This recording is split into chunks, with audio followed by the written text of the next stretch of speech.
Philippine Information Agency sa Davao ang ating kasamang si Peng Alinio. Tawagin natin siya via Skype. Magandang umaga, Peng. Magandang umaga sa inyo dyan, Nikki, at sa lahat ng makikinig sa buong o nanonood din sa buong Pilipinas mula dito sa Radyo ng Bayan, Davao.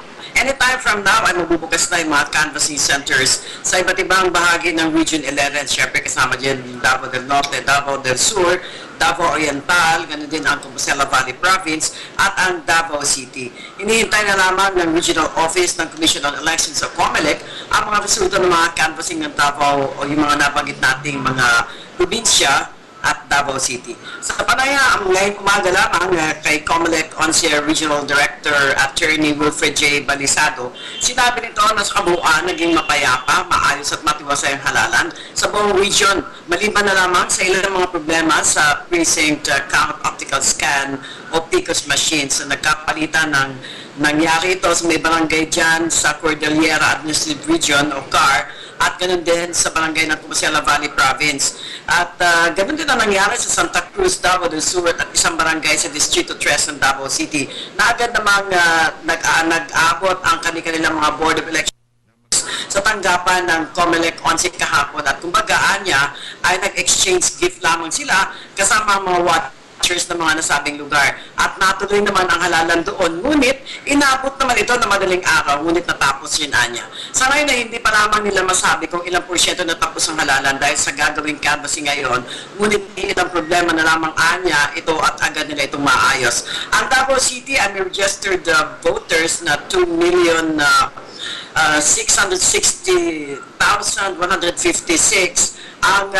Ang sumusunod ditong malaking bilang ay ang Davao City na may 948,428. Samantalang ang sumusunod dito ay ang Davao del Sur na may 523,862. At ayon pa sa election officer kahapon ng Davao del Sur na 70% ang kanila nakikita mga bumoto kahapon. At samantala, ang itong nangyaring canvassing kahapon ng ilang mga presinto doon sa Davao del Sur ay nangunguna dito yung si Claude Bautista, dating kongresista na merong 111,600 votes. Samantalang si Mark Cagas ay merong 86,047.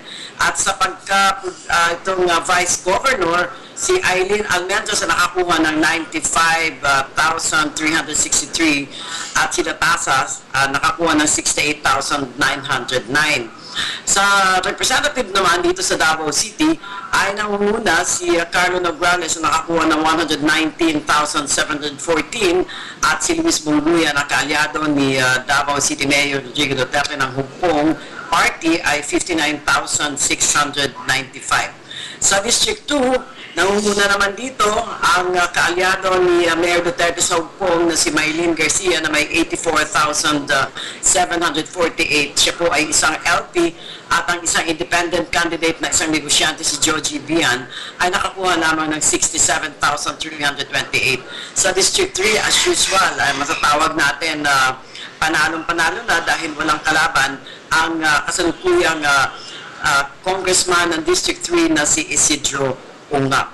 At sa ibang mga lugar naman sa Davao del Norte ay post din na tumakbo si Governor Del Rosario na kanyang votes ay umabot ng 163,636 at ang kanyang Vice Governor post din LP party pa rin itong dalawa ay 137,896 at sa itong ang nanalo o itong lumabas dito na maraming botos sa First District ng Davao del Norte ay ang anak ni Governor Del Rosario na si Anthony Del Rosario na isang LP din member na may 81,870.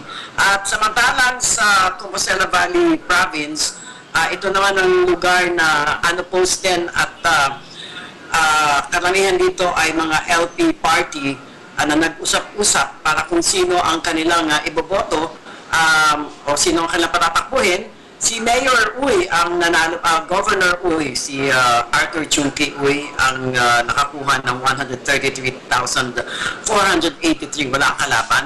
At ang dating congressman at natawag nating Viking congressman na si Manuel Y. Corat Zamora ang natumakbong governor unopposed ay nakakuha naman ng 107,797 at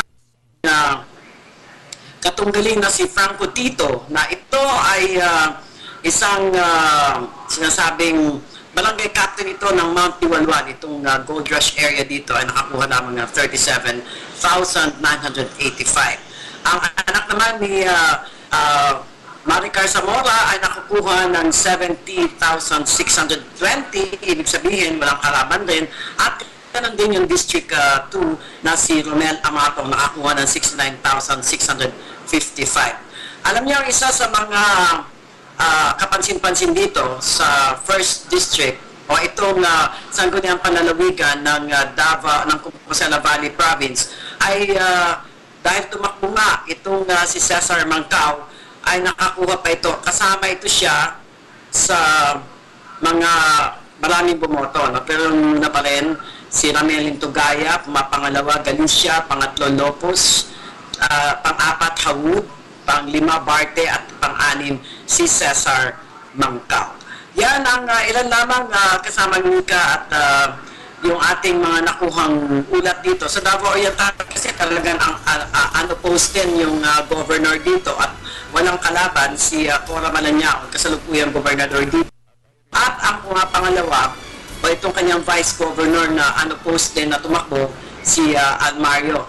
Ang representative sa 1st District, si Nelson Dayanghirang, at ang nanay naman ng vice governor ay si Telma Almario na wala ring kalaban, nakakuha ng 50,354. So overall dito sa Davao region, sa nabanggit lang natin ay marami po ang tumakbo ng unopposed. Kabilang na dito yung alkalde ng Davao City na si Mayor Rodrigo Duterte na may nakuhang boto at walang kalaban, nakakuha ng 415,426.